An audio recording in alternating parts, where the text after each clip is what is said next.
Así que están viendo en este momento el trabajo práctico número 8. Ya han visto los objetivos, han tenido también tiempo para ver los artículos sobre este concepto que vamos a debatir o hablar no demasiado en profundidad. Insisto, esto quiero que sea como más centrado sobre un caso y un poco tratar de trazar la teoría fisiológica en el caso en particular y ver o tratar de explicar el qué de el proceso denominado, aplicado a una enfermedad de fisiopatología, es decir, aquellos eventos que resultan en el desarrollo de una enfermedad en particular o de una manifestación patológica en particular.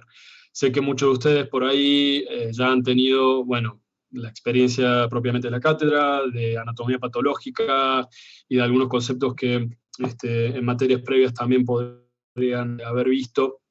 Así que la idea es más o menos integrar y aunar todas estas áreas de conocimiento. Bueno, muy bien. Entonces, siendo 8:15, vamos a arrancar. La viñeta clínica, que es esta de aquí, habla sobre una mujer de 45 años. Tenemos el dato que es separada y que es una primípara. Bien, ¿alguien buscó qué es primípara? ¿Alguien sabe qué es primípara? El que no sabe, obviamente lo vamos a ir desarrollando. ¿Alguien tiene una idea a qué se refiere? ¿O por qué sería importante conocer qué es primípara? Porque enfatiza esto con la consulta de la paciente, que dice que consulta por distensión abdominal. Creo que es que va a parir por primera vez, va a tener su primer hijo por primera vez, creo. Bien, excelente. Y acá ya vamos destacando un poco de los errores que vamos a ir apareciendo. Pero bien, exactamente. Si estamos hablando de una mujer primípara, ¿sí? Una cosa es primípara y otra cosa es primigesta, ¿sí? Entonces, primípara significa que esta mujer tuvo un embarazo y el resultado de ese embarazo fue un parto, ¿sí? Eso sería lo que querría un poco decir en este contexto el caso clínico. Y muy bien para quien en el chat también puso el primer parto. Pero claro, se presta confusión, parece, y se presta confusión porque no está muy bien empleado en este contexto.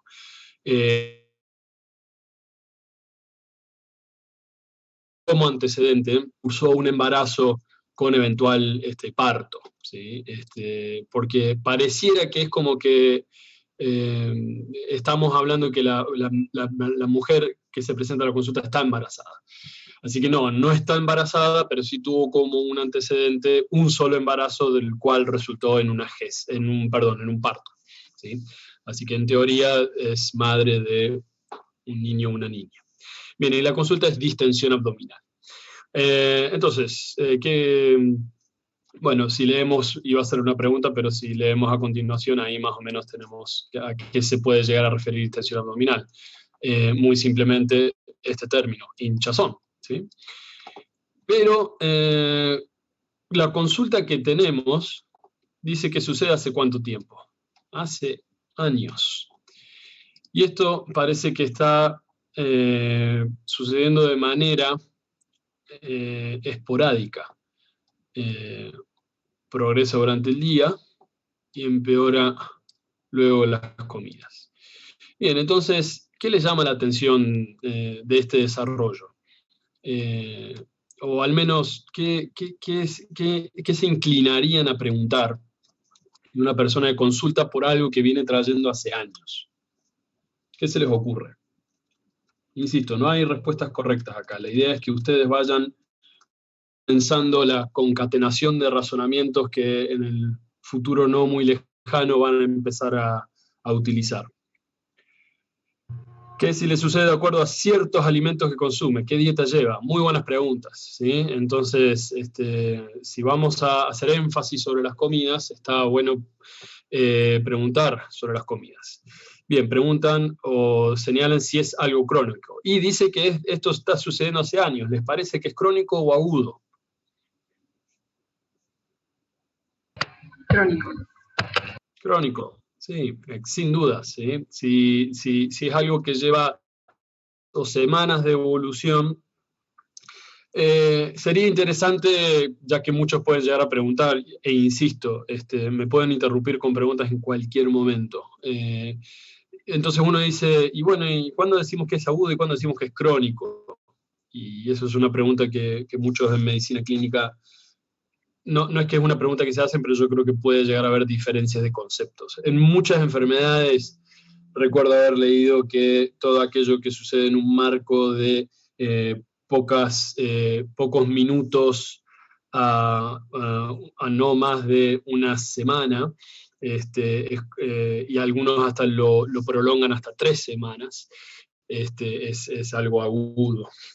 Pero insisto, creo que difiere demasiado sobre el tipo de patología que vamos a tratar. Pero sin duda, algo que viene sucediendo hace años, creo que no hay ningún gris ahí, podemos decir que ya viene con algo crónico. Entonces yo quiero apuntar hacia eso. Supongamos que nunca en todos estos años ha consultado y ahora está consultando. ¿Qué preguntas les gustaría hacer? Algo puntual, algo específico. A lo mejor algo con su vida cotidiana, su rutina y eso. Bien, no está mal. Entonces uno quiere tratar de buscar el evento en el cual se puede llegar a relacionar el signo o síntoma guión que presenta. Cuando escuchen síntoma, signo o guión, es aquel signo o síntoma principal. Noten que estoy diciendo signo y síntoma. ¿Saben bien la diferencia?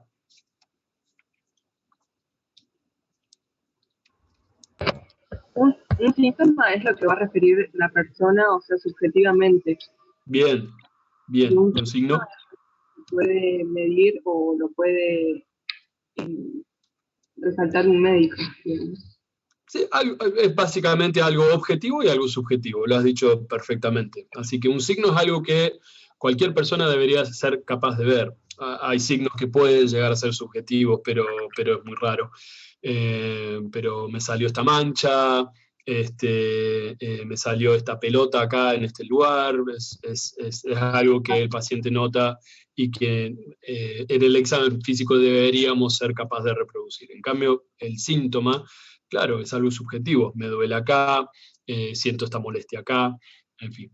Así que esta persona viene trayendo algo hace años, pero cae a la consulta. Entonces, uno que va a estar enfrente de una persona con estas características, lo primero que tenemos que preguntar es, usted viene trayendo esto hace ya un tiempo. ¿Hay algo que le está llevando a consultar en este momento? Es decir, ¿hay algo que cambió la frecuencia, cambió la intensidad, cambió la manera en que se manifestaba? Alguien que sufre cierto síntoma, y habitualmente lo vamos a encuadrar en síntoma, porque es raro que hablemos de signos o cosas objetivables, o al menos obviamente objetivables. Alguien que refiere síntomas con larga data de evolución, habitualmente está acostumbrado o acostumbrada a llevar eso. Puede que haya hecho una consulta, en algún momento la consulta no llegó a ninguna conclusión, no es nada raro que suceda.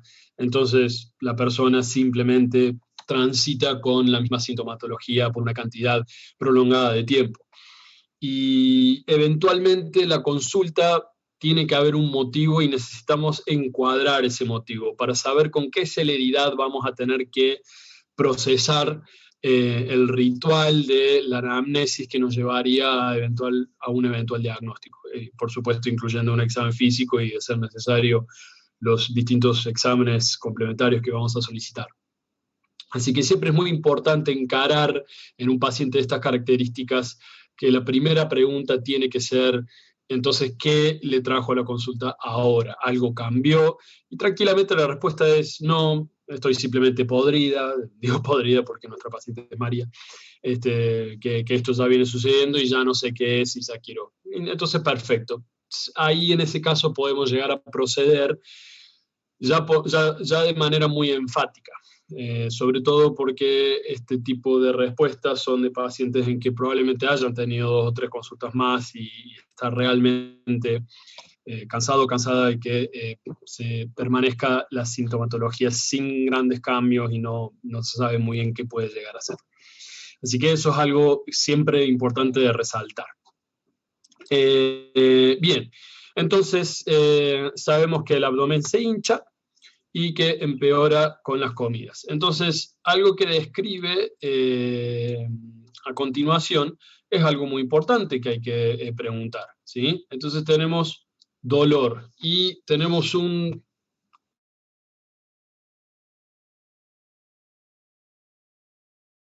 ¿Alguien sabe qué características tiene el dolor tipo cólico y qué otros tipos de dolor podemos llegar a encontrar?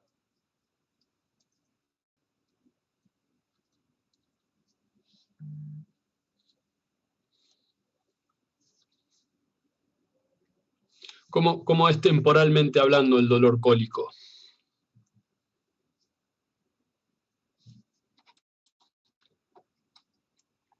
¿Puede ser que sea punzante, que se refiere a eso? Puede ser, no es tanto una característica que describa, pero sí puede llegar a ser descrito como punzante. Recordá que esos términos suelen ser muy subjetivos.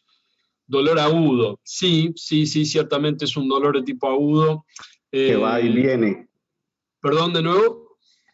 Que va y viene. Exactamente. El dolor tipo cólico refiere más bien una característica en la temporalidad de dolor. Habitualmente es un dolor que se describe que viene en oleadas, que justamente va y viene, que eso es lo que describe el término. Y por lo general, que justamente en el chat ponen que es agudo, una vez que establecemos que tiene un dolor agudo crónico, también es por un análisis de la temporalidad según la consulta. Pero el dolor tipo cólico es algo que habitualmente aparece, y ahí hice un chasquido de dedos, no me pueden ver, es algo que aparece repentinamente. Es algo que, de lo bien que está una persona, empieza con un dolor repentino y con un inicio en muy poco tiempo. Y habitualmente también suele ser de una duración muy variable, eso es lo que no me salía, de unos segundos a varios minutos, o incluso horas. Y después termina o cede espontáneamente y por lo general de la misma manera en la cual aparece, es decir, también de tipo repentino. Así que esta persona, aparte del hinchazón, tiene dolor de tipo cólico. Y siempre cuando analizamos el dolor, que me da pie a justamente tratar un poco sobre qué cosas tenemos que analizar del dolor, ya tenemos una lista de cosas, ¿sí? Entonces, estamos hablando de temporalidad del dolor. Y cuando hablamos de temporalidad de dolor, tenemos que preguntar cómo aparece el dolor, es decir, la velocidad de instauración. Entonces es un dolor que comienza repentinamente, es un dolor que uno va sintiendo una leve molestia, la molestia se va haciendo un poquito más intensa, ya supera un umbral de lo que la persona considera dolor y habitualmente de ahí va aumentando en intensidad. Y la desaparición del dolor, ¿sí? Otra cosa que hablamos del dolor es sobre la intensidad. ¿Cómo solemos tratar de que el paciente nos comunique sobre la intensidad del dolor? ¿Cómo podemos preguntarlo? Pidiéndole que lo califique. En escala. En escala, perfecto. Entonces, habitualmente usamos una escala del 1 al 10. Y tenemos que aclarar lo siguiente. Le decimos al paciente que en la escala vamos a asignar que 1 es prácticamente un estado sin dolor o prácticamente con una muy incipiente molestia, y para que se aclare bien cuál es el extremo de la escala, habitualmente asignamos al 10 como el peor dolor que recuerde haber tenido en su vida el paciente, ¿sí? Así que eso habitualmente habla sobre qué tipo de dolor estamos acá enfrentándonos. Que por supuesto esto va a ser una escala subjetiva.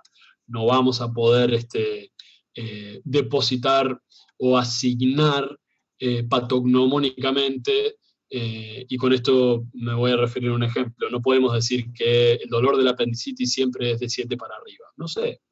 Hay pacientes que llegan con una peritonitis complicada y jamás ha tenido ni la mínima noción de dolor. Pero es útil para darnos una idea sobre un poco la urgencia que tenemos que hacer. Caso contrario, hay personas que o tienen un muy alto umbral de dolor, y hay personas que tienen muy bajo umbral de dolor. Entonces, personas que creen que están teniendo peor dolor de su vida probablemente sea también un poco de gas intestinal y no mucho más, ¿sí? Pero un poco nos hace circular un poco en esa área.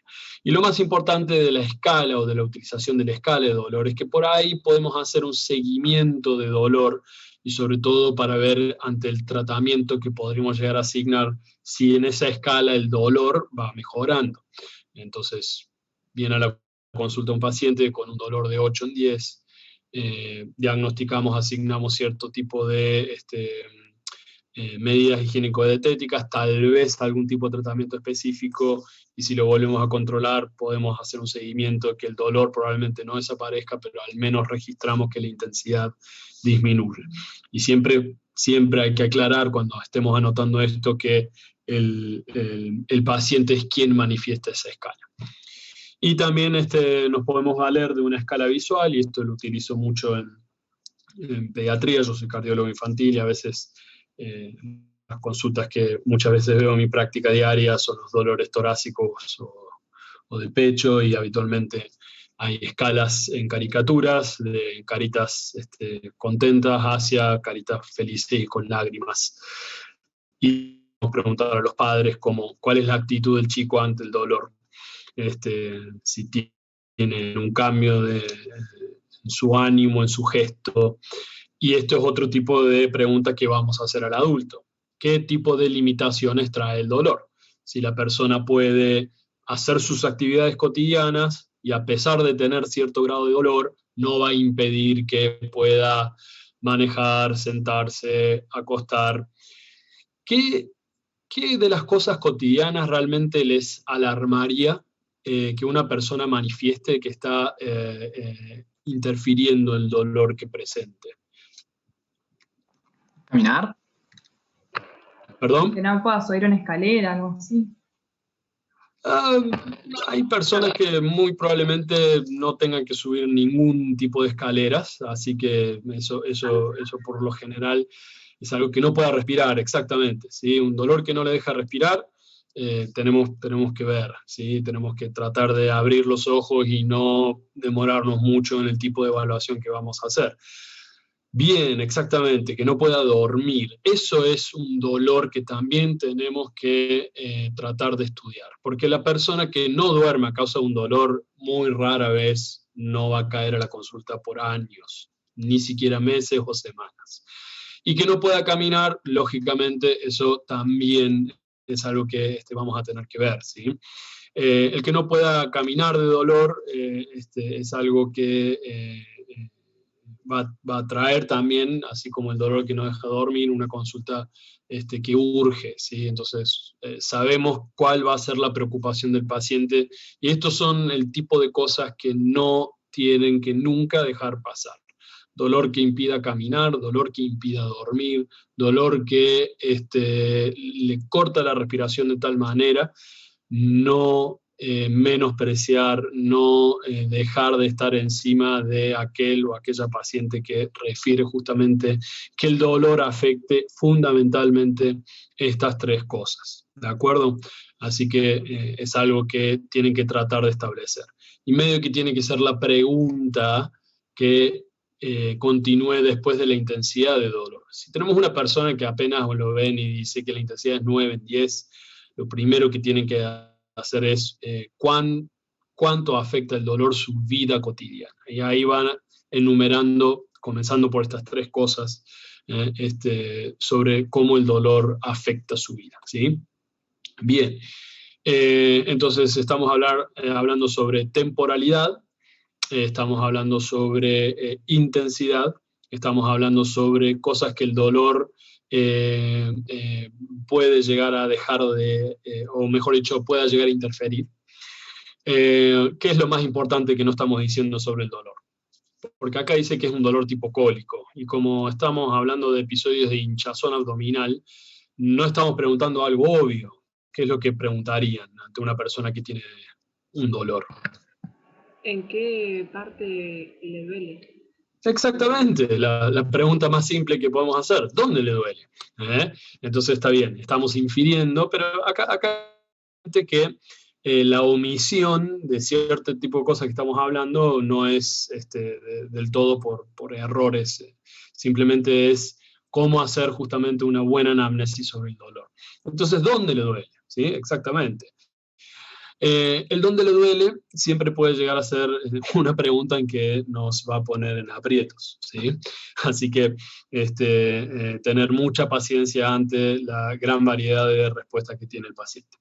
Muchas veces también vamos a repetir la misma pregunta cuando estamos ya comenzando a hacer el examen físico, ya que ahí vamos a ver la característica sobre el dolor cuando estamos examinando referido al área en donde, ¿sí? Así que una pregunta que podemos hacer al paciente si no queda del todo muy claro, parece que no está como definiendo dónde, y muchas veces esto también resulta en una herramienta muy útil, en que si el paciente no determina exactamente dónde está, y habitualmente ya estamos ante una situación que probablemente nos da un poco más de tiempo, ¿sí? En cambio, el paciente que pueda señalar bien adecuadamente dónde se ubica el dolor, uno puede llegar a abocar más rápidamente el tipo de acciones que van a seguir como para llevar a un eventual diagnóstico, ¿sí?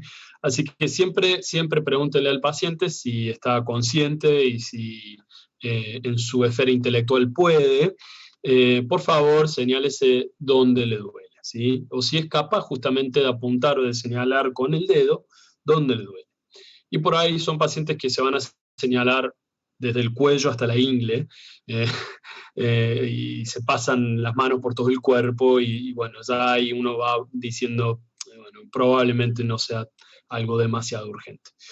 En cambio, aquella persona que pueda puntualizar dónde, entonces es algo que podemos un poco centrar en nuestro caso hacia dónde se dirige. Bien, aparte de dónde y un poco relacionado a lo que ustedes conocen sobre un poco, bueno, no precisamente vías de dolor, pero sí probablemente las distintas centros de inervación en el cuerpo. ¿Qué otra cosa podemos llegar a preguntar sobre el dolor en cuanto a la ubicación?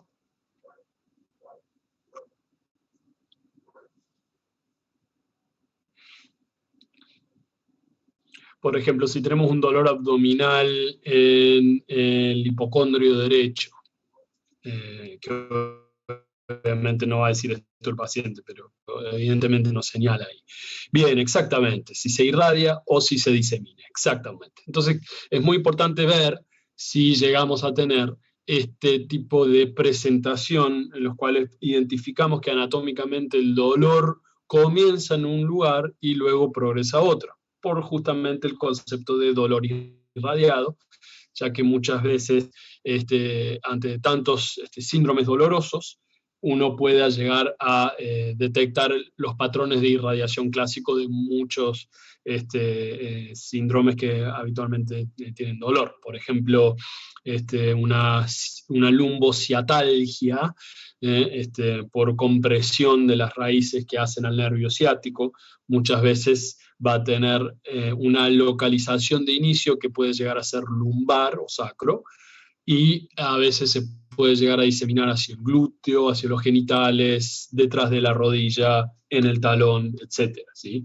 Entonces esto muchas veces son patrones que podemos reconocer fácilmente y bueno, y algunos incluso son hasta muy, muy de urgencia, ¿sí? Sobre todo un dolor torácico agudo que habitualmente se irradia hacia la espalda, en ciertas personas con características y antecedentes, también puede llegar a ser aquel de una disección aórtica, que es cuando se despega la íntima endotelial de la aorta y puede llegar a una ruptura, ¿sí? Entonces, clásicamente este tipo de síndromes dolorosos lo van a ir viendo en los módulos de práctica clínica y semiología. Bien, y por último, vamos a preguntar sobre características que acá sí lo menciona y es muy importante. Vamos a preguntar al paciente si el dolor cede espontáneamente. Vamos a preguntar qué cosas habitualmente hacen ceder el dolor, qué cosas usted nota que ayudan a que el dolor se calme o disminuya o desaparezca del todo.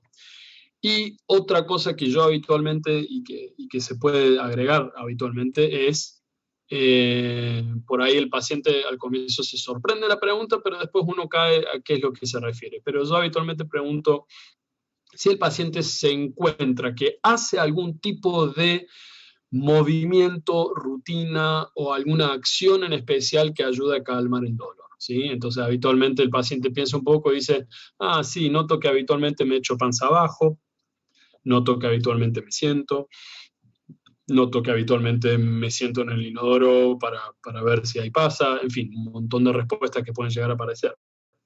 Y factores que calman, acá justamente como nuestra paciente, dice que calma con las deposiciones y cuando elimina gases. Entonces, eso por lo general, ¿a qué puede llegar a estar apuntando entonces? Entonces ahí vamos uniendo algunas piezas según lo que refiere. El dolor es tipo cólico, es decir, que aparece repentinamente, desaparece, sabemos por qué puede llegar a desaparecer o calmarse, pero que probablemente en el resto del día siga apareciendo. Y aparentemente con relación en las comidas, así que puede que desayune y al poco tiempo empieza con el dolor, después del almuerzo y después de la cena. Y es bastante característico que luego de una deposición o de eliminar gas, calma. Así que podrían llegar a estar pensando la causa del dolor de nuestro paciente. Valen todas las respuestas, no tengan miedo.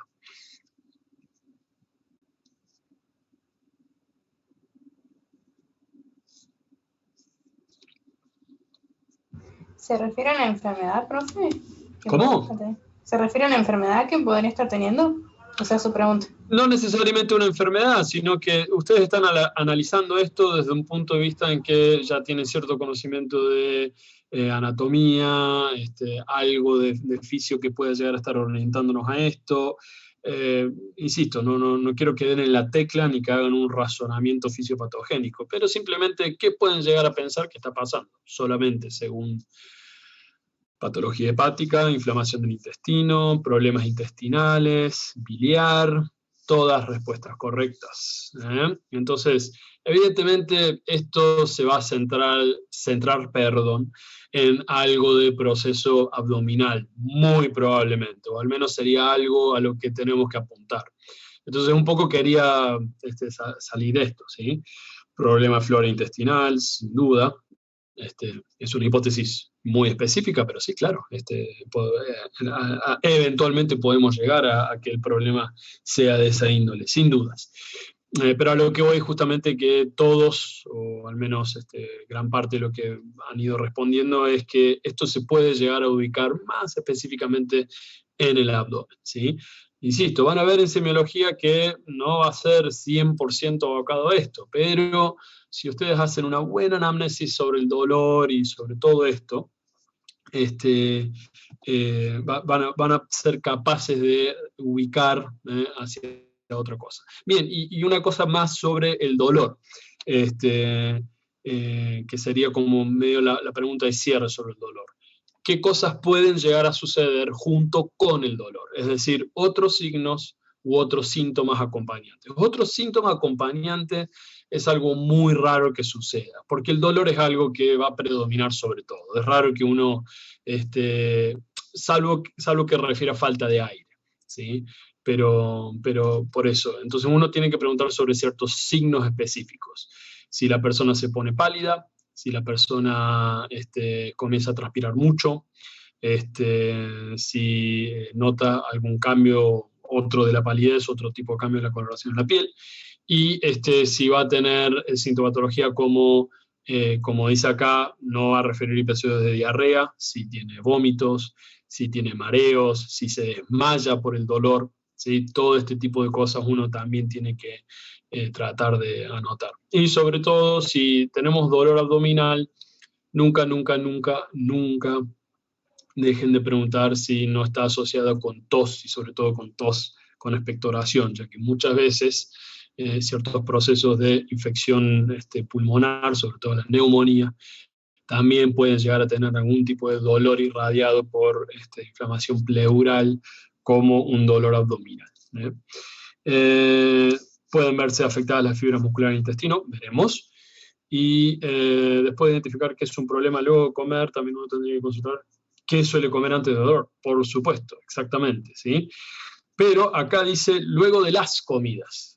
Es algo que tenemos que sí o sí preguntar, pero prueba de esto, uno dice que, bueno, así que siempre con toda comida, y si la respuesta es sí, vamos a tratar de ver que si la persona come alguna dieta en particular.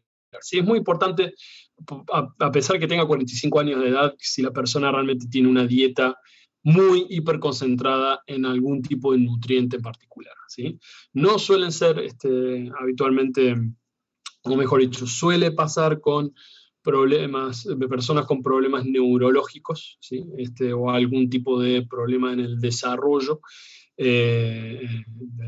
del desarrollo cognitivo, claro está, que estamos hablando, que pueden llegar a enfocarse demasiado puntualmente en algún tipo de comida. Si estamos hablando de una persona que habitualmente no tiene este tipo de problemas, puede llegar a tener más bien una dieta general y variada. Bien. Entonces, cuando vamos al examen físico, vemos que la paciente se presenta lúcida, que está ubicada en tiempo y espacio. Insisto, esto habla sobre la esfera neurológica de la persona. Y tomamos estos parámetros: presión arterial, frecuencia cardíaca, frecuencia respiratoria y temperatura. ¿Cómo denominamos estos valores? Habitualmente, ¿cómo les llamamos? Signos vitales. Signos vitales. Muy bien. Son los signos vitales. ¿Por qué son los signos vitales o por qué tomamos los signos vitales? Y básicamente son aquellos signos que podemos tranquilamente evaluar de una manera rápida y simple, y que básicamente nos están llevando a decir que la regulación cardiovascular y respiratoria y del sistema nervioso central y autónomo están justamente en competencia, ¿sí? Pero se agrega uno más habitualmente, que por eso tenemos que actualizar los prácticos, ¿sí? Entonces hablamos de los 5 signos vitales. ¿Cuál es el otro signo vital que habitualmente tomamos hoy en día casi siempre porque tenemos la tecnología para hacerlo? Y sobre todo yo, siendo cardiólogo, lo tengo que hacer. ¿La saturación de oxígeno? Muy bien, la saturación de oxígeno. Presión tenemos AITA, ¿sí? Presión arterial o tensión arterial, van a ver que hay cierta diferencia de concepto fisiológico, pero en lo práctico es exactamente lo mismo, ¿sí? Así que sí, la pulsoximetría o la saturación de oxígeno habitualmente tiene que ser tomado en toda guardia, en todo paciente, sin importar qué tipo de manifestación o síntoma o signo presenta. Bien, ¿a alguien le preocupa? Bueno, vamos a agregar una saturación de oxígeno 99%. ¿A alguien le preocupa alguno de los signos vitales que dije y que ven ahí escritos? ¿El peso no puede ser bajo? Ah, bueno, no llegamos ahí. Sí, muy bien. Entonces, perfecto. ¿A nadie le preocupa la temperatura, frecuencia respiratoria cardíaca y presión?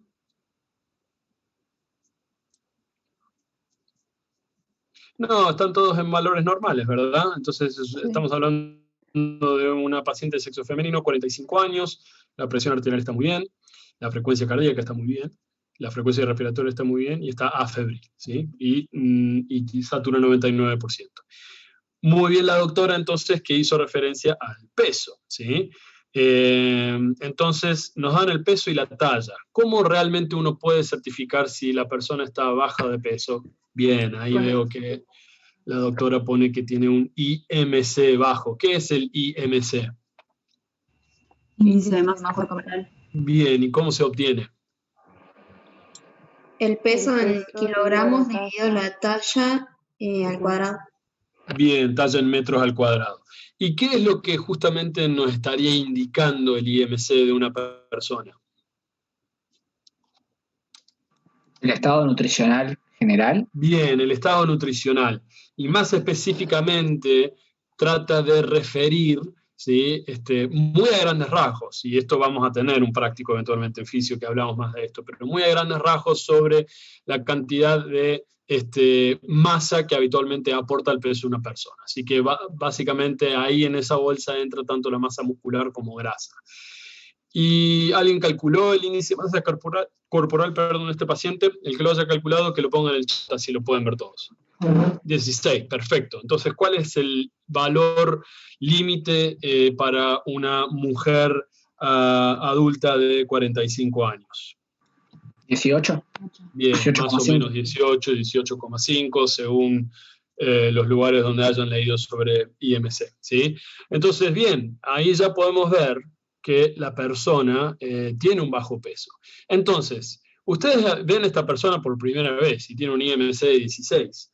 Les preocupa y les llama la atención. ¿Qué preguntarían a continuación? Si tiene hábitos de fumar. Si tiene hábito de fumar, bien, no fuma. Sí. Sobre la dieta. Sobre la dieta, sí, ahí ya vamos a preguntar. Esta chica María come variado, come de todo. Come cereales, come frutas, come verduras, come carnes, no tiene una dieta dedicadamente. Bien, muy bien lo que ha puesto ahí en el chat. Si hay alguna preocupación sobre un descenso de peso últimamente. Perfecto. Entonces nosotros vemos a esta paciente por primera vez, no la conocemos. Si hubiese tenido un índice de masa corporal 18, probablemente uno diría, bueno, está bien, es delgada. Pero como tiene 16 de masa corporal, ahí ya es un buen indicador como para decir, ¿usted ha notado si ha bajado de peso en el último tiempo, en los últimos meses tal vez, en los últimos días, en la última semana? Entonces, eso es muy importante, no solamente porque puede llegar a hablar de una condición abdominal, pero supongo que la doctora que preguntó si tiene un antecedente de tabaquismo es porque probablemente puede llegar a desarrollar algún tipo de patología crónica que coincida que en el proceso de esta patología uno puede llevar a un autocatabolismo, a una caquexia que se llama, que es justamente un estado hiponutricional debido a una patología crónica.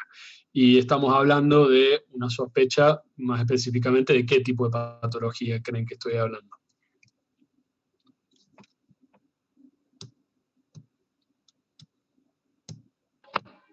Celiaquía, no.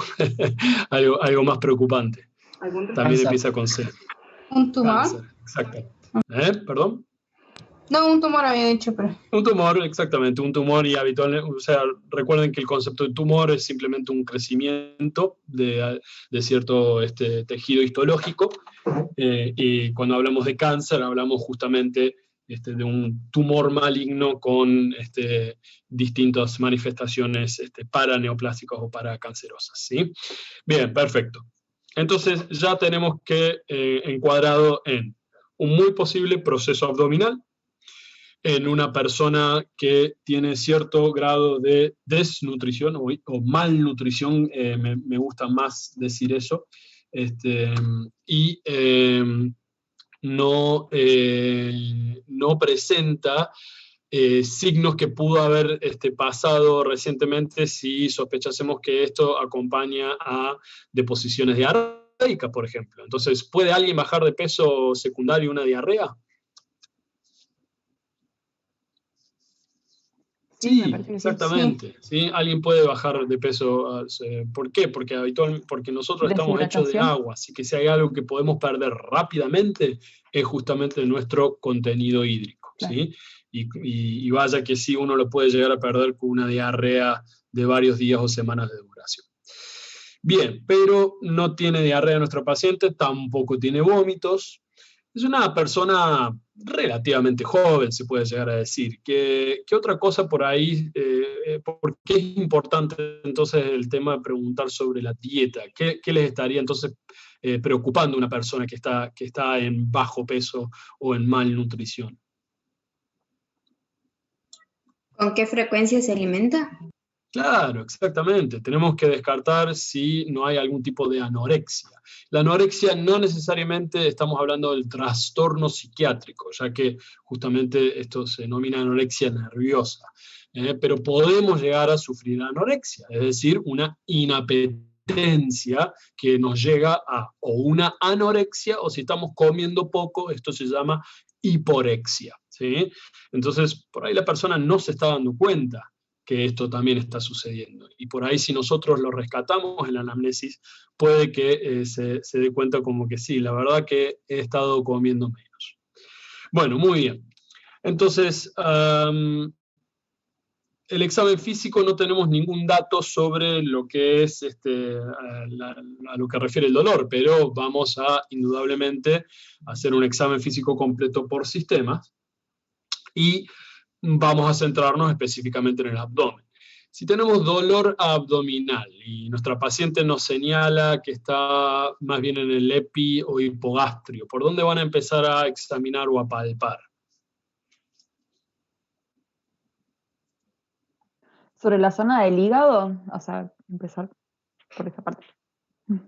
Referido siempre a un área de dolor que la paciente o el paciente señale, siempre tiene que comenzar a hacer el examen lejos del área de dolor que la paciente manifieste. Entonces, de esta manera uno no sesga, ¿sí? O se auto sabotea, si se quiere usar esta palabra en el examen físico, para tratar de ver qué es lo que puede llegar a desencadenar el dolor. Así que vamos a ir por los flancos, por las fosas ilíacas, tal vez el hipocondrio en este caso. Y si toda esa área no manifiesta nada, vamos entonces a ir al área del dolor, ¿sí? Entonces lo que encontramos en el examen físico es que tenemos un abdomen marcadamente hinchado, ¿sí? Porque es una persona muy delgada, vemos que tiene las extremidades delgadas, la cara, el rostro delgado, no tiene acumulación típica de un exceso de tejido graso subcutáneo en áreas donde puede llegar a notarse la mujer, tanto en las caderas o en la zona pubiana, pero sí realmente llama la atención cómo tiene un abdomen distendido. ¿Sí? Así que cuando presionamos el abdomen, nos vamos a encontrar con un abdomen blando o duro.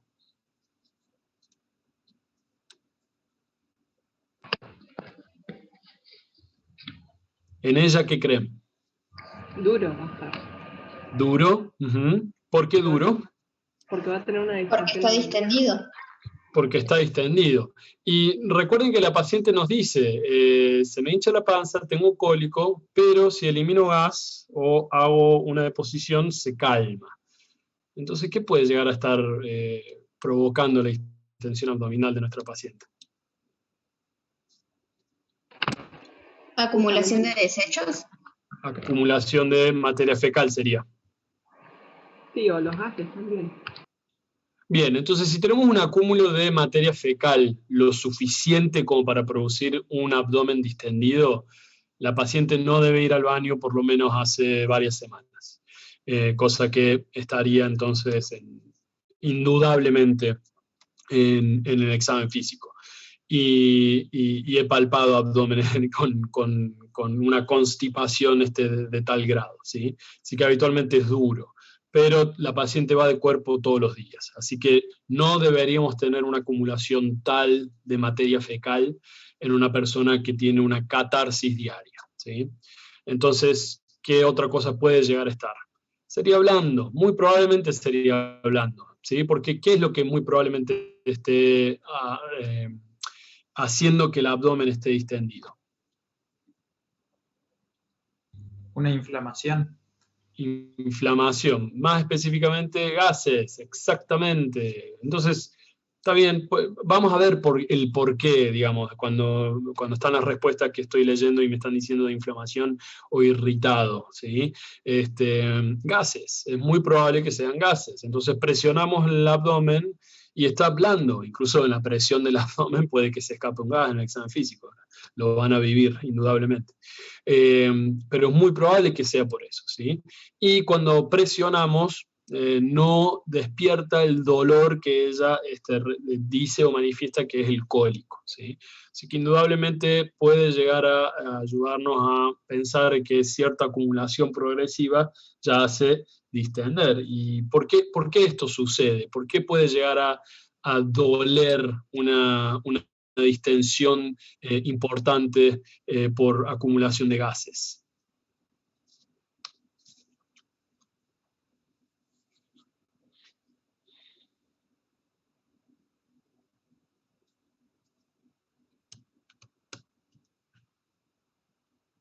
Porque distiende las paredes del intestino. Bien, y eso es lo que justamente duele. O sea, ¿duele el intestino? Compresión de órganos. No. Presión de nervios. Tiene algo que ver con los nervios, pero ¿de qué? ¿De qué específicamente? Sí, se distiende el intestino. ¿El intestino qué es lo que habitualmente estira? ¿Qué rodea el intestino? ¿El peritoneo? Bien, doctora, peritoneo, ¿sí? Entonces, cuando el peritoneo visceral, es decir, toda la capa serosa de nuestro peritoneo que recubre íntimamente los órganos incluidos los órganos, tanto el intestino delgado como grueso, cuando llega a tal punto de afectar o estirar el peritoneo parietal, ahí es cuando justamente comienza el dolor, ¿sí? Así que el intestino en sí no duele, pero comienza a distenderse de tal punto cuando el peritoneo parietal, que está ricamente inervado, comienza justamente a padecer. Y esto sucede con cualquier proceso inflamatorio intraabdominal, ya sea de inicio intestinal. El dolor de la apendicitis es por exactamente lo mismo, ¿sí? La irritación peritoneal, y eso es lo que justamente causa el dolor, ¿sí? Entonces, habitualmente cuando se estira, se hincha, ya llega un punto en donde aparece el dolor, y habitualmente de tipo cólico, como típicamente manifiesta nuestro paciente. Bien. Así que el abdomen es blando y no doloroso, ¿sí? Entonces, tenemos que salir corriendo a pesar de todo lo que manifiesta nuestra paciente. Básicamente vamos a diferenciar a nuestros pacientes en aquellos que tenemos que actuar sí o sí, lo más rápido posible, o una paciente en que probablemente ya estemos más o menos definiendo qué puede llegar a hacer y le podemos pedir estudios para que se los haga con tiempo de manera ambulatoria.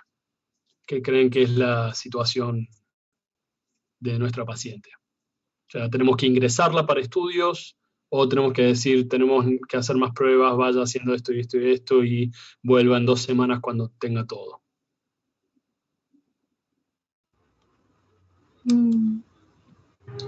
Le iniciaría pruebas, pero si viene con este dolor hace años, no sé si es tan urgente.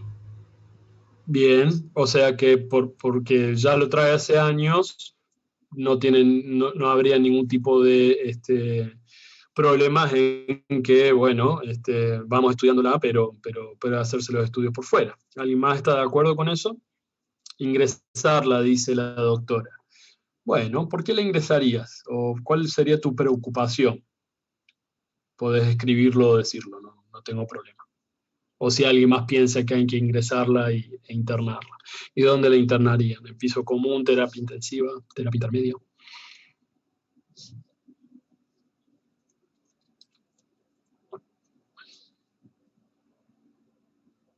Es muy importante lo que mencionó su compañera recién que hablaba. Es una persona que trae estas manifestaciones hace años. Es muy probable que lo siga teniendo y es muy probable que, ya que no consulta porque algo cambió, simplemente está harta que le siga pasando esto y nadie le ha podido dar en la tecla que es, Ahora la vemos y la analizamos y tiene signos vitales normales, no tiene lo que se llama señales de alarma, y esto es algo que habitualmente en su práctica van a escuchar, señales de alarma sobre el tipo de manifestaciones que tiene. Es decir, que por el tipo de dolor no parece ser un proceso que tengamos que meterla en un quirófano inmediatamente, o tener que hacer un estudio porque puede llegar a tener un proceso maligno, ¿sí? Entonces es muy probable que podamos decir, evidentemente esto es un padecimiento patológico y vamos a tener que hacer cierto tipo de estudios. Y es lo que eventualmente se realiza. Entonces tenemos un coprocultivo. ¿Qué es un coprocultivo? Es un pedido de materia fecal durante una semana. No necesariamente, no necesariamente. Ah, claro, también puede ser una deposición fresca, digamos. Exactamente, exactamente. Entonces, y también lo han puesto en el chat. Habitualmente cuando se habla de coprocultivo, es un cultivo de la materia fecal o un cultivo de heces para buscar patógenos en la materia fecal, y habitualmente patógenos ¿de qué tipo? Bacterias. Bacterias y parásitos. No parásitos. ¿No? Porque ese es pisaron el palito, perdón. Ese sería coproparasitológico. Y ahí sí claro. se recoge la materia fecal típicamente por un número de días. Hace mucho, mucho, mucho tiempo que no pido un coproparasitológico. No sé si es materia fecal por una semana. Imagínense lo que pueden llegar a dejar en el laboratorio de parásitos, ¿no? Qué espanto. Pero creo que es por lo menos 3 días, me parece. 5 a 7 días, lo estamos viendo. 5 a 7 días, Dios mío, sí. Qué suerte que no he hecho laboratorio de parásitos. Bueno, habitualmente, ¿por qué? Porque como los parásitos tienen distintos estadios evolutivos, muchas veces es muy difícil encontrar un parásito en una sola deposición, ¿sí? Así que el coprocultivo habitualmente se buscan elementos bacterianos que normalmente la materia fecal tiene bacterias, ¿sí o no? Sí. Sí, claro que sí, un montón de bacterias, porque proviene del intestino, que tenemos justamente nuestra flora intestinal, como un compañero ya decía antes.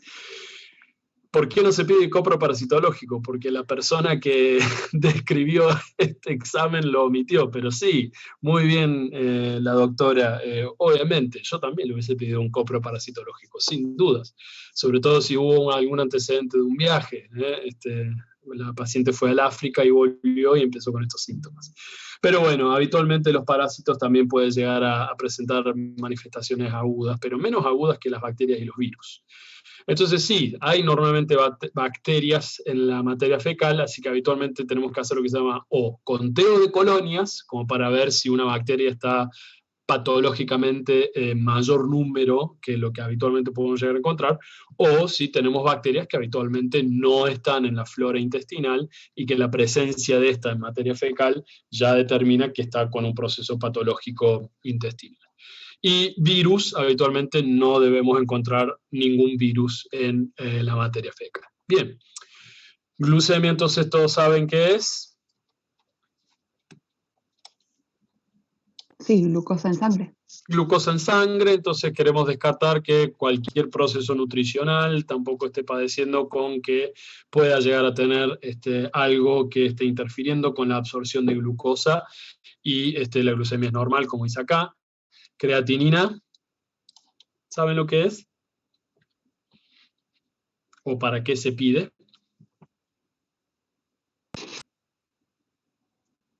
Una proteína del músculo, muy bien. ¿Y para qué se pide habitualmente? ¿O qué es lo que estaría indicando la creatinina?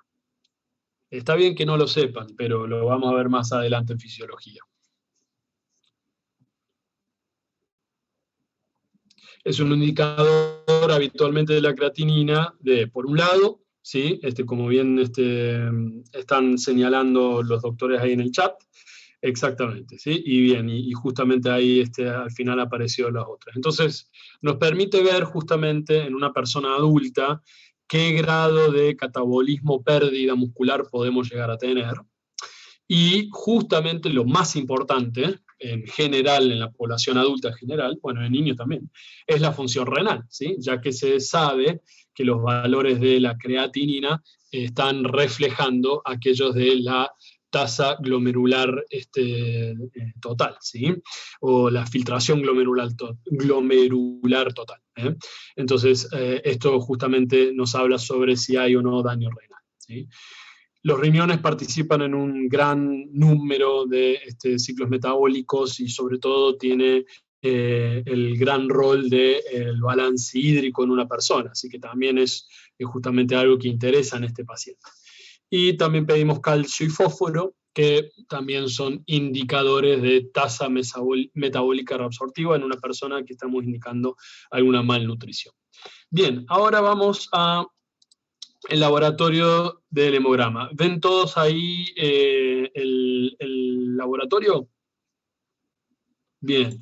Entonces, tenemos que tiene un conteo de rojo de 3 millones y un hematocrito de 29%. ¿Cómo están estos valores? Ahí pueden tener el machete del PDF que les dejé con los valores normales. Disminuidos. Están disminuidos. Bajos. Entonces, pasamos a la hemoglobina, que está en 10 gramos por decilitro. ¿Cómo está el valor de la hemoglobina? Disminuido también.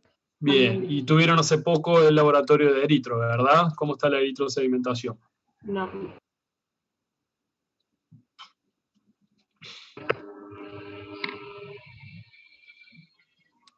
Bajo. ¿Es bueno tener una eritro baja? Sí, Porque no está... ¿Sí? La eritro es baja, habitualmente no está elevada. ¿Y esto qué nos está indicando? ¿Que, que hay un proceso agudo en proceso? Valga la redundancia. no. No, entonces la paciente no está probablemente teniendo ninguna infección activa o un proceso proinflamatorio agudo activo, ¿sí? Entonces, tiene glóbulos rojos bajos, tiene hematocrito bajo y tiene hemoglobina baja. Entonces, ¿qué tiene nuestra paciente? ¿Anemia? Anemia, perfecto. Y ahora tenemos estos denominados índices hematimétricos. ¿Para qué sirven en una paciente con anemia? ¿Qué es lo que nos puede llegar a mostrar? Para ver cómo es la forma del glóbulo rojo. Exactamente, para ver cómo es la fórmula del glóbulo rojo y más específicamente para ver qué es lo que puede llegar a estar causando nuestra anemia. Así que tenemos un BCM de 67. ¿Cómo está? Bajo. Bien, entonces, ¿qué quiere decir? Que nuestros glóbulos rojos, ¿qué tamaño tendrían? Pequeño. Chico. Sí, muy probablemente la mayoría de ellos estén pequeños. La hemoglobina corpuscular media, ¿cómo está? Baja. Bien, ¿y esto qué nos podría, si hacemos un frotis? ¿Todos saben lo que es un frotis de glóbulos rojos? Cuando ponemos una gotita de sangre en un portaobjetos en el microscopio y vemos la morfología de los glóbulos rojos, que es lo que habitualmente hacen en un laboratorio de hematología. Entonces, ¿cómo veríamos, o qué es lo que, cuál es la característica que probablemente tanto la HCM como la CCHM nos estarían mostrando y cómo se vería en un frotis? ¿Puede ser que no todos se tomarían la tinción? Exactamente, entonces esto cómo se denomina, que tenemos glóbulos rojos como Hipocrómico, ¿no? hipocrómicos, muy bien. Y si son chicos, ¿cómo los llamamos? Microcíticos. Microcítica, exactamente. Bien, tenemos unos reticulocitos de 15%, bajo, alto, normal.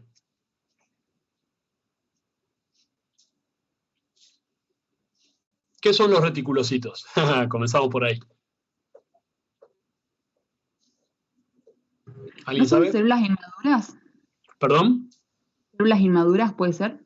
¿Qué tipo de células inmaduras? Inmaduras está bien, células es medio general. Eritrocitos. Eritrocitos inmaduros, exactamente.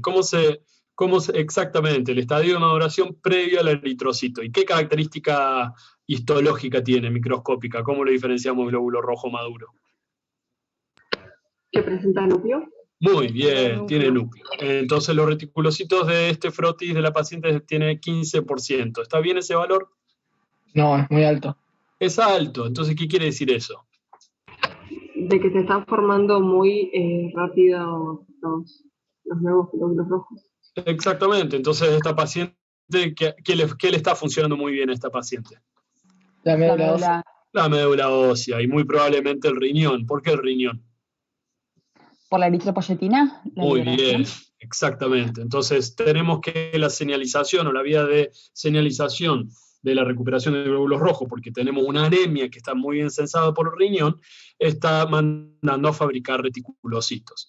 Y ahora agregamos esto también, porque tenemos cierta sospecha abdominal, tenemos una paciente malnutrida, entonces uno de los elementos que más se encuentran biodisponibles en nuestra alimentación y que toda persona debe tener muy bien es aquellos que hacen el metabolismo del hierro y la vitamina B12.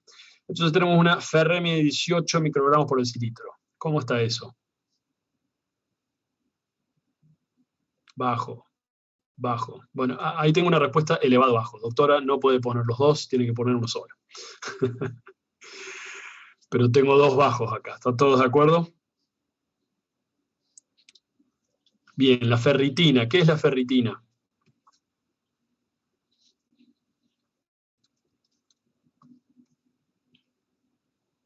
La ferritina es la proteína que almacena justamente el hierro celular, ¿sí? Entonces, ¿está bajo o alto?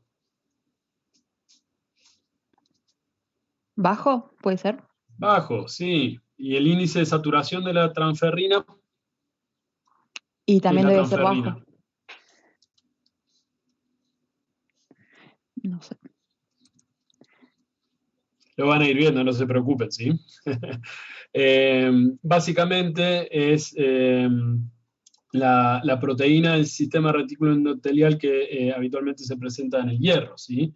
Que es una proteína transportadora específica del hierro en plasma, y es lo que regula la absorción de hierro. ¿Dónde se va a absorber el hierro en su mayoría? ¿En el hígado? ¿En él? ¿Hígado, pues? No, el hígado no tiene una función de absorción. Intestino. Muy bien, el intestino, exactamente. Entonces está todo bajo el hierro, ¿sí? Y el índice de saturación de transferrina, es decir, la transferrina está prácticamente al cohete, no está trasladando nada porque no le llega, ¿sí? Todo lo que se absorbe en el intestino habitualmente va por lo que se llama la...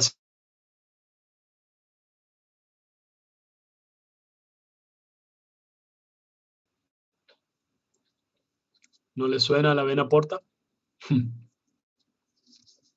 el hígado, ¿sí? Sí. Entonces en el hígado está la transferrina ansiosa, esperando algo de hierro, pero no está saturada, no está haciendo nada. Entonces, ¿a dónde estaría el problema de hierro de esta paciente? El intestino. En el intestino, muy probablemente. ¿Y tenemos síntomas compatibles con que puede llegar a haber un problema intestinal?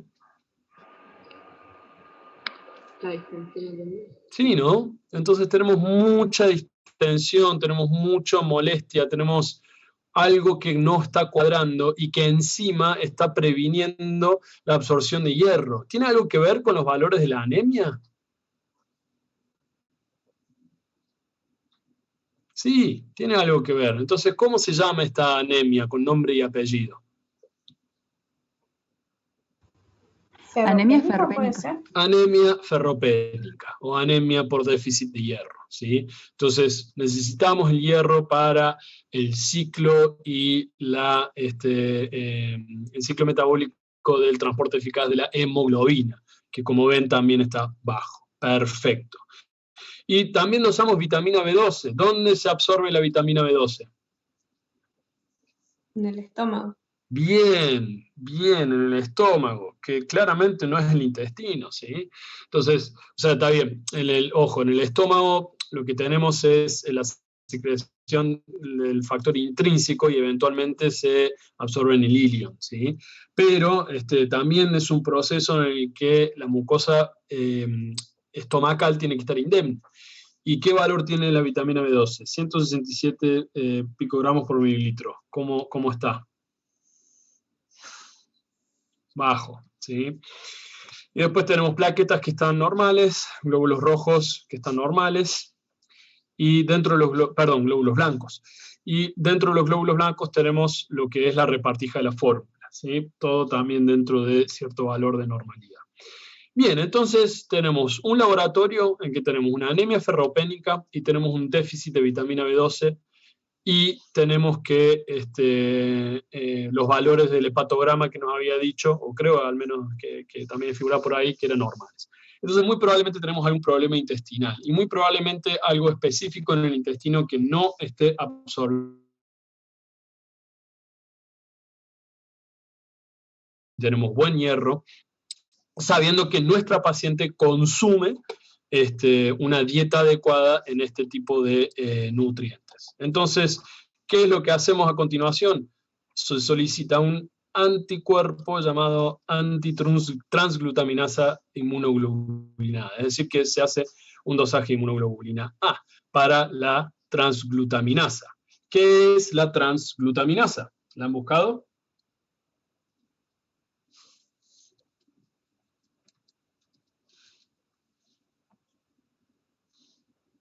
¿Sí? ¿No? No. Bien. Bueno, entonces, las transglutaminasas, ¿sí?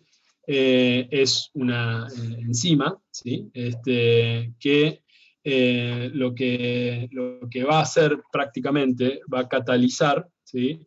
La formación de los grupos de residuos de la glutamina, ¿estamos? Para que esto se desdoble en aminoácidos que muchos de ellos son esenciales, como la lisina o la glutamina, que justamente por eso tiene también su nombre. Entonces, ¿dónde podemos llegar a encontrar esto? ¿Sí? ¿O en qué tipo de alimento es predominante? ¿En las carnes? No. Carnes. Bien. ¿Pescado? Perfecto. ¿Cómo? ¿Pescado? El pescado. Sí, muy bien. ¿Alguien tiene uno más? Bueno, entonces, más específicamente para la IgA, la transglutaminasa tisular, ¿qué es lo que nosotros queremos tratar de detectar acá? ¿O qué específicamente de proceso intestinal podemos llegar a estar queriendo descartar acá? ¿Puede ser lo que se había dicho de la celiaquía? Claro, exactamente. Entonces, esto da un resultado positivo, que dice que es mayor a 100 unidades mililitros para una referencia menor de 8. ¿Sí? Entonces, ¿qué quiere decir esta paciente? Tiene una buena cantidad de inmunoglobulina A antitransglutaminasa. ¿Y por qué está sucediendo esto?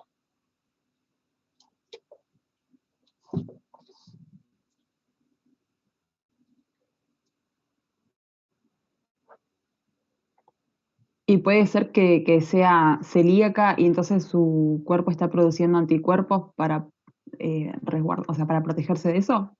Exactamente, Bueno. ¿sí? Y eso es lo que justamente pasa. Entonces, ¿cómo se asocia todo esta... ¿Cómo? Bien, entonces, la enfermedad celíaca, ¿sí? Justamente eso es lo que trata el diagnóstico final de nuestro paciente.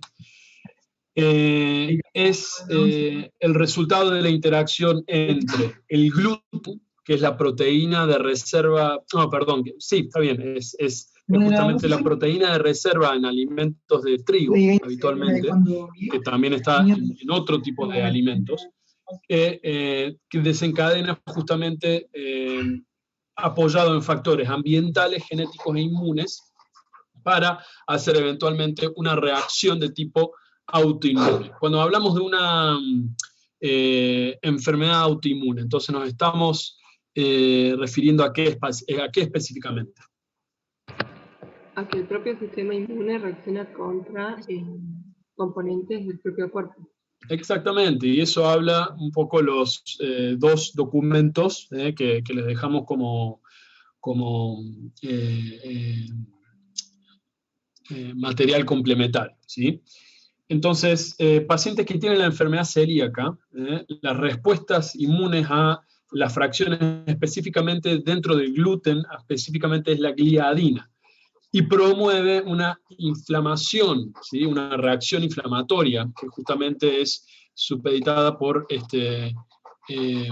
procesos autoinmunes. Ahora voy a compartir una ilustración para que podamos ver de qué se trata. Bien, entonces, justamente la gliadina, y también asociada a otros factores ambientales que eventualmente llevan a una aumentada permeabilidad intestinal, es la responsable de desencadenar una reacción anormal por parte del sistema inmune local del intestino, que habitualmente se acumula en la lámina propia intestinal y recibe el nombre de tejido inmune asociado al intestino, ¿sí? O a las mucosas, MALT o GALT. ¿Sí? Eso lo vamos a ver en detalle en la parte de fisiología intestinal.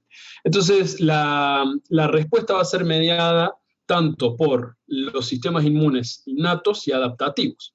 La respuesta adaptativa está justamente mediada por las células TCD4 positivas en la lámina propia, en la que se encuentra aquí, que justamente va a ser la responsable en reconocer, ¿sí?, estos pequeñas cadenas de aminoácidos, los péptidos de gliadina, que van a estar unidos a las moléculas del complejo mayor de histocompatibilidad, que se encuentra aquí, más específicamente tipo DQ2, ¿sí? Y acá está justamente el factor genético, por lo cual tenemos tres tipos, al menos, o tres condiciones que se tienen que dar para el desarrollo de enfermedad celíaca. La hipersensibilidad al gluten, factores ambientales que van a acompañarlos y que van a hacer que justamente la permeabilidad intestinal permitan que la gliadina llegue a la lámina propia, y a la expresión de complejos el complejo mayor de histocompatibilidad, ¿sí? Todo esto es lo que se tiene que aunar para que eventualmente se desarrolle la enfermedad celíaca y lleva a su punto más extremo, que ahora vamos a ver cuál es, ¿sí?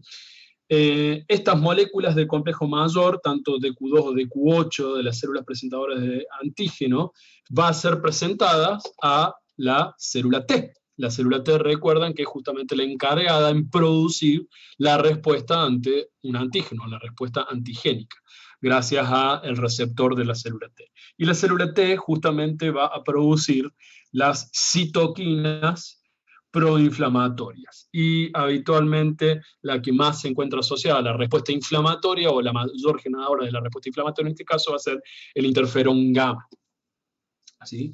Entonces, esto básicamente es la cascada inmunogenética y autoinmune que va a eventualmente desarrollar.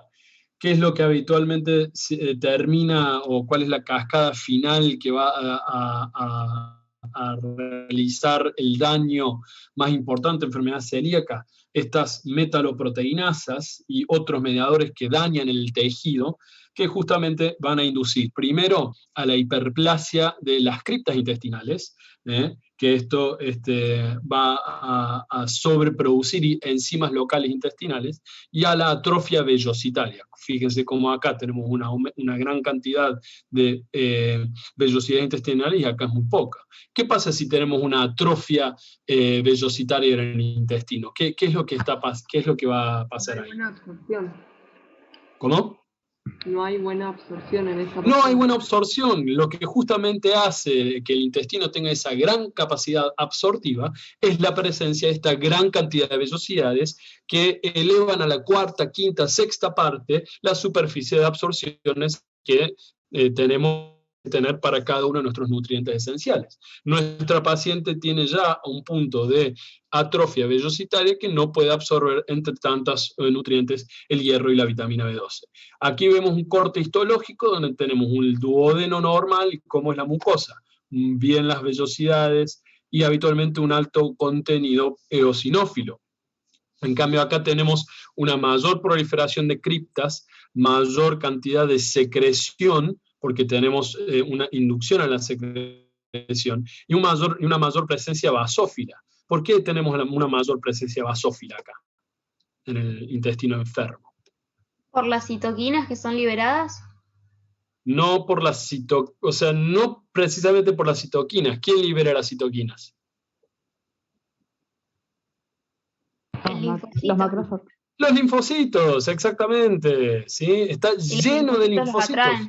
Lleno de linfocitos. Y por eso el contenido de la lámina propia está justamente enteramente basófila. ¿Sí?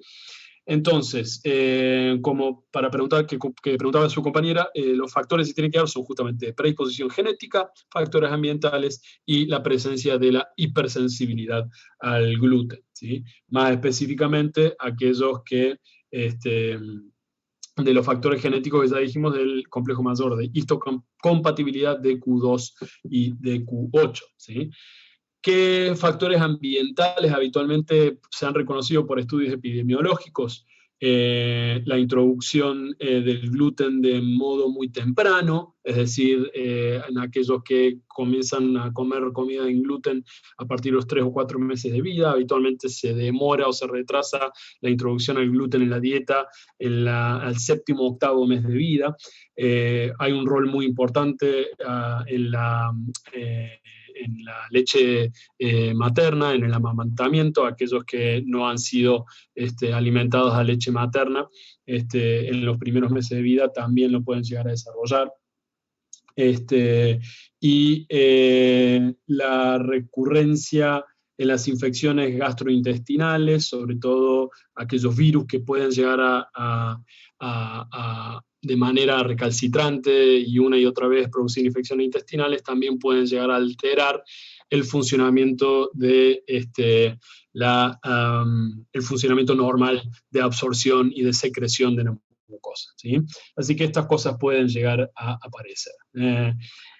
La enfermedad celíaca es una enfermedad que cada vez se está diagnosticando más, tiene una prevalencia muy grande, sobre todo en nuestro continente y en aquellos áreas de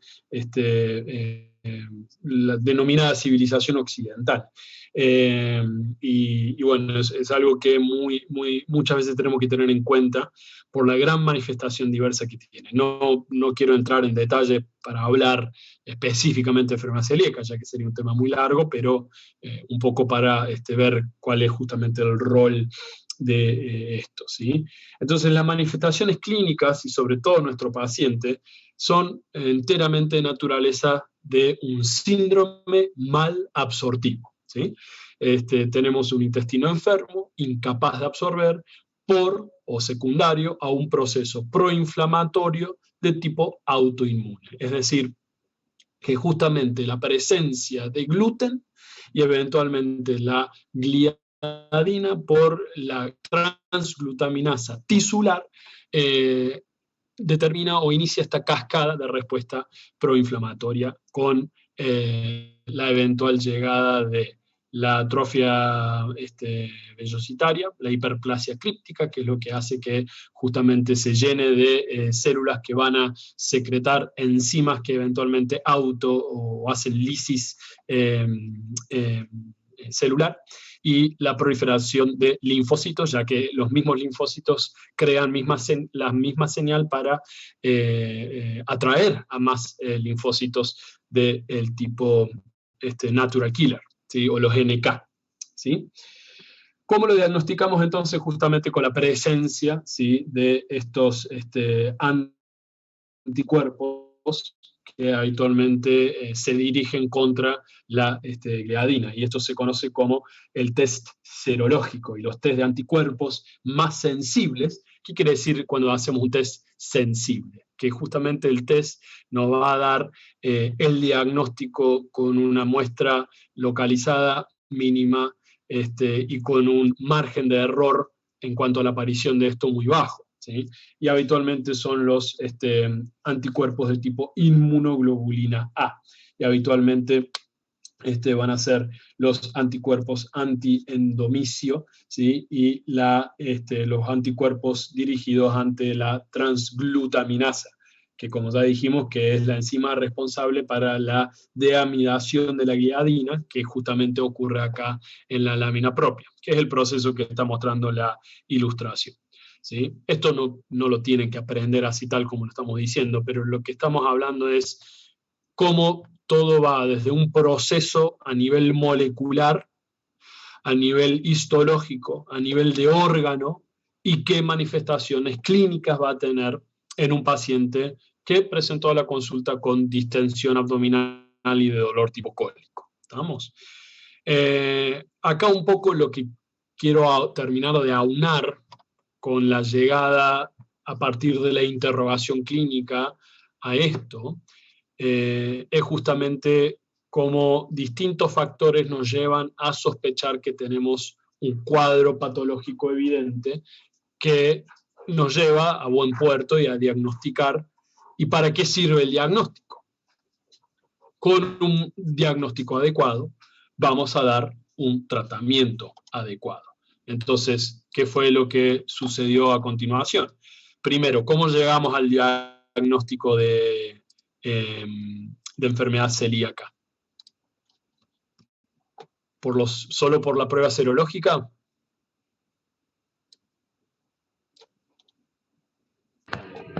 Habría Por que hacer biopsia. Exactamente. Entonces, la biopsia duodenal se hace por una endoscopía digestiva alta, habitualmente lo van a ver como EDA, acá la tienen. El endoscopio justamente llega hasta aquí, el endoscopista, que habitualmente es un gastroenterólogo, reconoce una vez que ya está en el intestino delgado, más específicamente en el duodeno, que la mayoría de la reacción anti-gliadina se da justamente acá. Ya macroscópicamente el gastroenterólogo puede incluso hasta valorar que se trata de un intestino enfermo, por eso saca fotos habitualmente en la endoscopía y lo describe macroscópicamente, y con un instrumento que es similar como a una pinza de 3 dientes de ratón, toma varias muestras para que luego sean procesadas y tenemos la tinción como les acabo de mostrar en la ilustración de ese modelo de fisiopatogenia de la enfermedad celíaca. Esto es lo que es diagnóstico, ¿sí? Así que no siempre nos tenemos que quedar con la serología, si bien es justamente algo altamente sospechoso que nos invita a tratar de marcar que esto puede llegar a ser este proceso patológico, siempre se tiene que confirmar con la biopsia. Entonces, ¿qué indicamos? ¿O cómo es que evitamos el proceso autoinmune si los riesgos de la endoscopia son altos? Ya voy a contestar eso al final, ¿sí? Voy a terminar de aunar el práctico. Entonces, si tenemos que los factores genéticos los podemos modificar, podemos hacer terapia genética para modificar el complejo mayor de histocompatibilidad en una persona. No. No. Podemos ir hacia el tiempo y tratar de que el paciente adulto tome más pecho o que no le hayan introducido gluten en una edad temprana, tampoco. Entonces, si lo único que nos queda es la hipersensibilidad al gluten, el tratamiento para la enfermedad celíaca es justamente una dieta libre de gluten. Solamente a esta paciente en particular, a María, a esta paciente que se nos presenta, con todo lo que ya saben de ella, solamente le indicarían dieta libre de gluten, como diciéndole, listo, deja de comer gluten, le dan bien toda la bibliografía y la lista de alimentos libres de gluten, o le harían alguna otra cosa más. O le darían o lo tratarían con alguna otra cosa. Hay que darle hierro por la anemia que tiene. Bien, doctora, excelente. Hay que darle hierro. O sea, va a tener una dieta libre de gluten, pero ustedes ya más o menos saben o conocen sobre qué tipos de tiempos de participantes de células, ya sea del sistema inmune innato o adaptativo. Si nosotros damos una dieta libre de gluten, María, después de 24 horas de no comer gluten, ¿se va a curar ese intestino? No, porque es una patología que la tiene de por vida. Más que porque es una patología que tiene por vida. ¿Qué ¿cuál ha sido el estrago mayor que en María ha tenido la enfermedad celíaca? Puede ser una absorción puede ser una disminución de la absorción general de hierro, que eso difícilmente. Claro, ¿y eso por qué se dio? Ahí lo La resalté. destrucción de las vellosidades.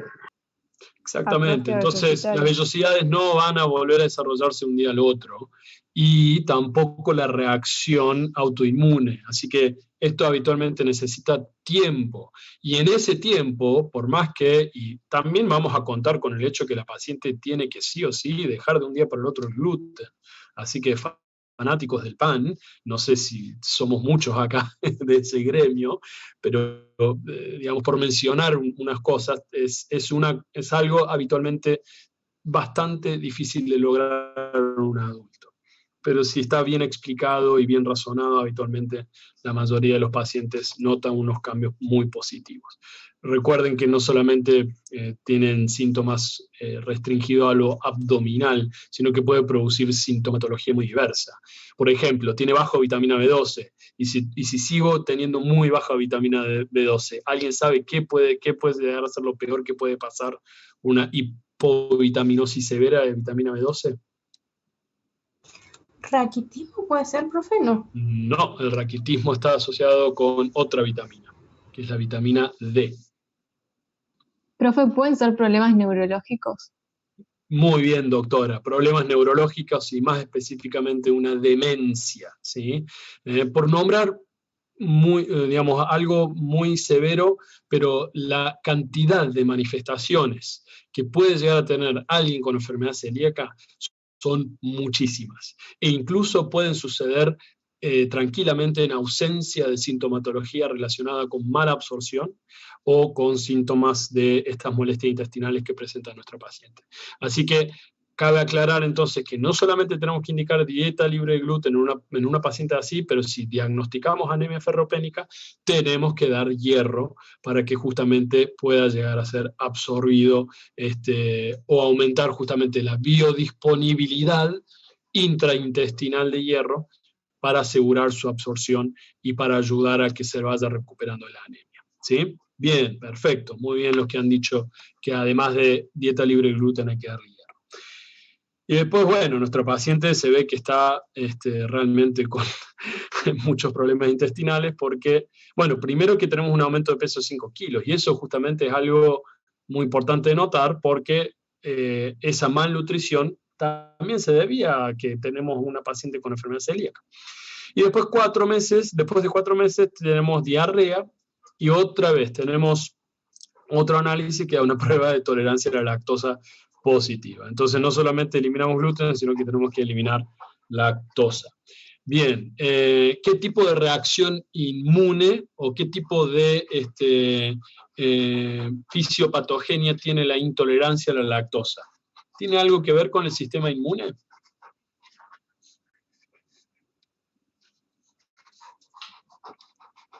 Sí. ¿Sí? No escuché bien, perdón. O lo pueden escribir. Sí, ¿cuál es el proceso inmune involucrado en la digestión de la lactosa? Nuevamente, ¿qué es la lactosa?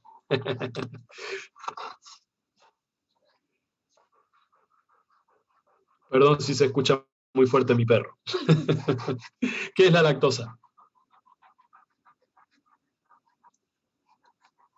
Es un hidrato de carbono, ¿sí?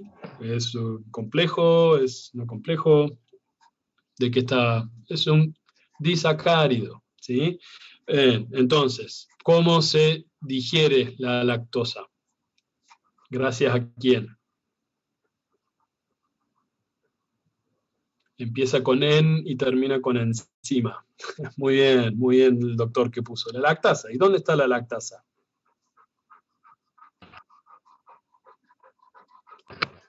En el intestino. En las microvellosidades. Entonces, ¿la intolerancia al gluten de esta paciente es primaria? O sea, ¿tiene algún déficit genético de lactasa probablemente? No, muy bien. Muy probablemente por la atrofia vellositaria, también todo este proceso inmune ha barrido por completo con la lactasa. Así que no es para nada ilógico que probablemente lo que cambió en nuestra paciente es que tuvo que suspender el gluten y probablemente comenzó a, ya sea por decisión propia o probablemente consultó con alguien en nutrición que probablemente no previno adecuadamente que gracias a su atrofia vellositaria iba a tener que suspender temporalmente los lácteos. Así que muy probablemente en estos pacientes tenemos que suspender los lácteos por la atrofia vellositaria. Muy probablemente si esta paciente recupera su vellosidad intestinal normal, su producción de lactasa va a volver a la normalidad, sobre todo si tiene indemne su metabolismo hepático, y va a poder volver a consumir alimentos con lácteos, ¿sí? Así que la dieta sin gluten y sin lactosa, no sé si por 9 se lo dejaría sin lactosa, salvo que la paciente no la extrañe mucho. Habitualmente los hábitos alimenticios de una paciente o de un paciente que realmente se apega a la dieta se mantengan y pueda llegar a adoptar nuevos hábitos alimentarios, sobre todo si significa que vaya a tener una mejoría sintomática. Bueno, Profe, muy bien. paciente. Hasta aquí llegamos. Preguntas.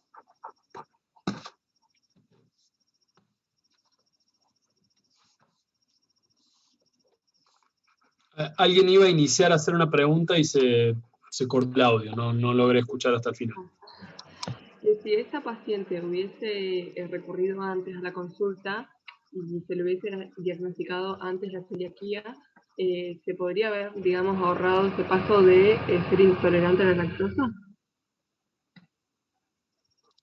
Muy probablemente, porque acá la clave es justamente evitar qué específicamente. La atrofia. Que es lo que tuvo que ver. La atrofia microvellositaria. Exactamente. Entonces, la atrofia de las vellosidades intestinales habla de un proceso de largo plazo proinflamatorio, ¿sí? Así que mientras podremos llegar a diagnosticar antes, mejor se da. La enfermedad celíaca es una condición muy difícil de diagnosticar, porque presenta muchas veces signos o síntomas muy ralentizantes, es decir, que se prolongan en una cantidad de tiempo muy largo, mientras que da tiempo a que se instaure un proceso proinflamatorio eficaz de manera que pueda llevar a una atrofia final. Y por otro lado, los síntomas pueden llegar a ser no tan llamativos o no tan importantes, sobre todo la gente que ya van a ver y ya van a saber, la gran mayoría de esta población nunca quiere ir a consultar al médico o a la médica. Así que sí, no es para nada raro que cuando se llega al diagnóstico de enfermedad celíaca ya tenga instaurado algún grado de atrofia vellositaria y todos estos síntomas y signos acompañantes que son producidos a un síndrome mal absortivo, ¿sí? Y esto es lo que van a conocer en aquellos que o ya empezaron o van a empezar anatomía patológica, que es lo que se conoce un proceso como este, un síndrome mal absortivo. Hay muchas causas y una de esas causas puede llegar a ser la enfermedad celíaca. Riesgo de la endoscopía. No soy endoscopista, no soy gastroenterólogo, pero sí me animo a decir que los riesgos son bajos, es un procedimiento de muy bajo riesgo. Complicaciones asociadas a cualquier tipo de procedimiento médico invasivo siempre va a haber. Llegado al caso de producir muerte, como esta famosa periodista el año pasado o el año anterior, ya no me acuerdo hace cuánto fue, son raros, hay que decirlo, que puede pasar, pero si le pasa a una persona famosa ahí en los medios y se va a reproducir y se va a amplificar probablemente de una manera innecesaria, pero los riesgos son muy bajos. ¿Qué es lo que tienen que tener en cuenta si estamos tratando de diagnosticar enfermedad celíaca? Definitivamente, y esto lo digo no como endoscopista ni como gastroenterólogo, sino como médico en general, los beneficios de diagnosticar apropiadamente un síndrome malabsortivo secundario de enfermedad celíaca son mucho mayores que el riesgo de someterse a una endoscopia. Es decir, que siempre cuando se presenten, y esto lo tienen que tener todos ustedes para su futuro no muy lejano, cada vez que tenemos que enviar a nuestros pacientes a un procedimiento, sobre todo de naturaleza invasiva, pongamos en la balanza el riesgo-beneficio para hacerlo, y si el beneficio va a ser mayor que el riesgo, están indicando bien cualquier tipo de procedimiento invasivo. ¿Otras preguntas, otras dudas?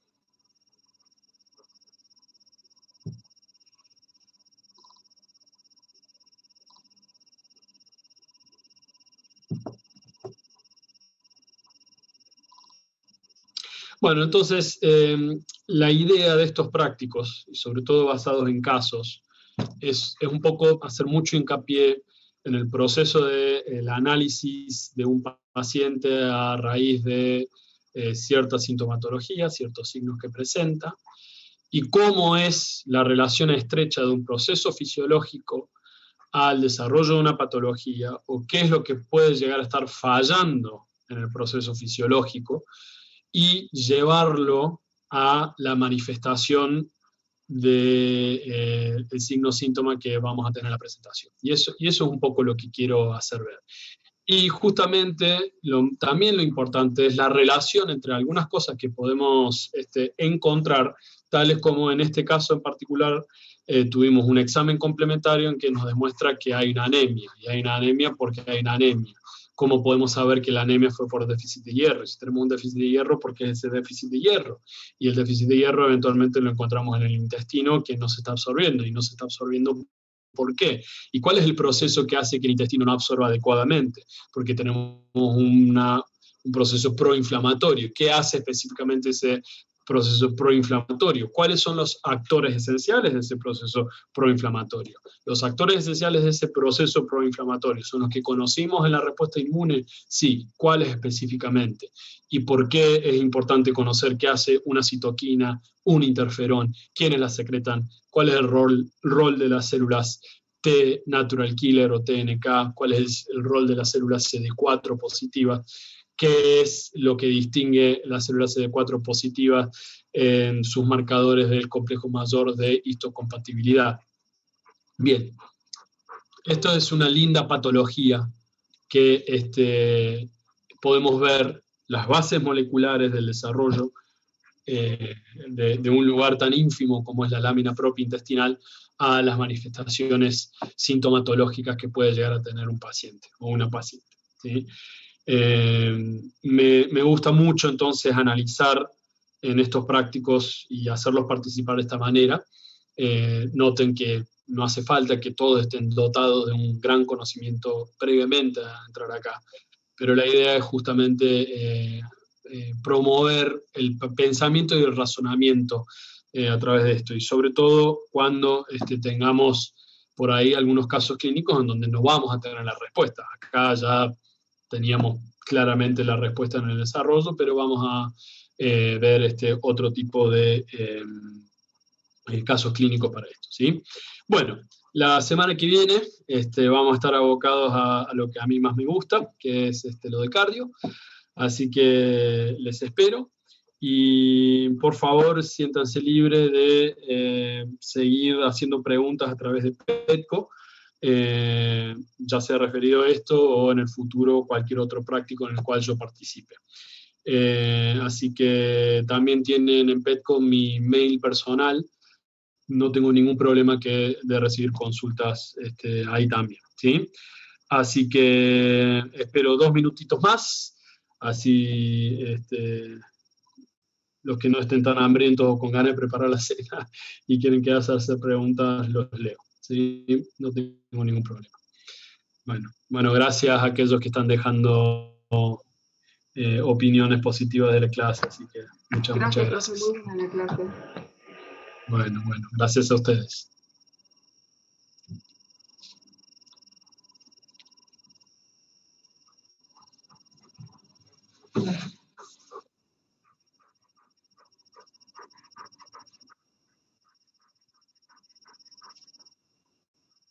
Bueno, muy bien. Que tengan muy buenas noches y nos vemos la semana que viene. Vamos a finalizar la sesión de hoy.